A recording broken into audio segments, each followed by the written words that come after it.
يا مساء السعادة على كل اخواتي الحلوين. النهارده بقى جايين لكم في فيديو جديد ويا رب يعجبكم. شوفوا الكب كيك القمر ده بقى لسه خارج كده بقى من الفرن، وايه ولا ريحته بقى تجيب اخر الشارع، وكل اللي في البيت هيتجننوا عليه. بشكر كل فانزاتي من كل البلاد على تعليقاتهم الحلوه ولايكاتهم الجميله، ويا رب تكونوا بخير وباحسن حال. لاول مره يشوفني بقى اشتراك، ما تنسوش اللايك. طبعا كيكه هشه وجميله، كب كيك هش وجميل. مصايف بقى، رحلات الصيف عايز الكب كيك ده. مصايف، رحلات، نوادي. يقوموا يفطروا يعني العصر كده حاجة خفيفة مع الشاي أو القهوة أو نسكافيه. جميل جدا. وهتعتمد الوصفة ده عندك. انا طبعا مضاعفه المقدار، انا هديك المقدار الصغير. عايزه تضاعفيه طبعا لازم تضاعفيه، لان هي اصلا يعني الاطفال يحبوها جدا والله، والكبار قبل الاطفال.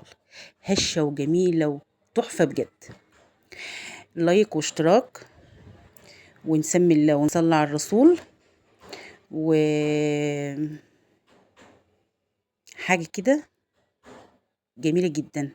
يلا جيبي طبق كده تحطي فيه 3/4 كوبايه سكر، ماشي، وبيضة واحدة ورشة فانيليا. طبعا مالكوش دعوة بالمقدار اللي انا شغالة بيه، انا بديك الصغير اللي ايه، اللي هيعمل لك ايه حاجة وعشرين واحدة كده يعني. التقليب بقى بالمضرب الكهرباء، بمضرب سلك، بالخلاط اللي انت عايزاه. بس انا ايه استسهلت المضرب بالكهرباء. بعد ما يضربوا كده ولونهم يبقى فاتح وهش، هننزل بايه، بنص كوباية زيت. يبقى 3/4 كوباية سكر مع بيضة واحدة ورشة فانيليا، وبعد كده ننزل بنص كوباية زيت ونضرب برضو ضرب مستمر. هننزل بنص كوباية لبن يكون دافي كده. نقلبه بقى كده بقى بالطريقة دي. نيجي بقى للمواد الجافة، كوبايتين دقيق بالكوباية اللي هتعايري بها السوائل، هي اللي هتعايري بها الدقيق. كوبايتين دقيق لازم يكونوا منخولين، عليهم باكو بيكنج باودر كيك شيف ورشة ملح، لان البودر الكيك شيف دوت جميل جدا في الكيكات وفي الحلويات. نقلبهم بقى عشان البودر والملح يخش في الدقيق، وننزل بالمواد السائلة على المواد الجافة، وقلب قلب قلب بقى بالمضرب ايه، السلك. سهلة وبسيطة، والمقدار الصغنون ده يعني حلو برضو مش وحش. بس طبعا بقى لو ولادك بقى ما بيحبوش الا الحاجات دي، علبة كده بقى وانت رايحة النادي او المصيف، او علبة كده على الترابيزة، هتعجبهم جدا جدا. ولا بقى سندوتش يا ماما ولا الكلام ده. شوية شاي بلبن كده وتديها لولادك. طبعا دي برضو تنفع للشغل، اللي رايح الشغل يعني بصراحة عملية وحلوة جدا عن الكيكة العادية. جبنا بقى أوراق وحطيناها في قوالب الكب كيك كده، ونعمل ايه 3/4 يعني نصب 3/4 ايه الورقة كده. طبعا هنملى الكمية كلها. كان عندي بقى شوية شوكولاتة كده من العيد، فمسكتها بقى ايه، يعني قطعتها كده بالسكينة، فاتقطعت معايا بكل سهولة لان كنت مخرجاها من التلاجة قبلها بشوية. هتشوفوها الوقت معايا هنعمل فيها ايه. طبعا عندك بقى مربى حطي، عندك شوكولاتة شيبس بأي نكهة تعجبك حطي.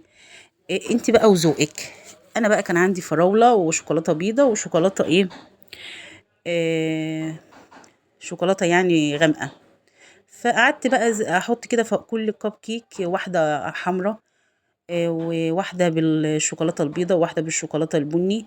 يعني شكلي بقى زي ما ايه، زي ما انت تحبي. طبعا قبل ما تشتغلي في الكب كيك تكوني مسخنه الفرن كده سابق التسخين قبلها على درجه حراره 180. ما عندكيش درجه حراره، طبعا الشبكه في النص، ما عندكيش درجه حراره تعمليها في المتوسط، لان طبعا ما بياخدش وقت. هيقعد في الفرن تقريبا كده من 10 دقايق ل 12 دقيقه، وهتختبريه بالخله الصغنونه دي. ويعني هو ما بياخدش اكتر من كده. يطلع هش ومنفوخ. انا عامله 3/4 كوبايه، يعني ماليه 3/4 كوبايه عشان يطلع ايه، هش كده وعالي وجميل. والله العظيم تقولي جاتوه. كانت تحفه بجد. مكونات بسيطه وسهله وموجوده في كل بيت. حبيبه قلبي ما عندكيش لبن اشتغلي بميه دافيه عادي. طبعا كان عندي بقى حته عجينه عايزها بالكاكاو، جبت بقى حته العجينه وحطيت عليها معلقه كاكاو خام على معلقه ميه، وقلبتها وطلعوا سبع وحدات. جبت بقى بواقي الشوكولاته بقى من ده على ده، وحطيت كده فوق الوش. طبعا انا ما وراكوش الكميه كلها يعني، بس انا جبت لكم دي عشان ايه اللي عايز برضو بالكاكاو مش مشكله. دي بقى بعد ما خرجت كده من الفرن طريه وهشه وتحفه جدا جدا والله العظيم جدا. يعني انا ولادي بياكلوها اكتر ما بياكلوا الكيك العادي.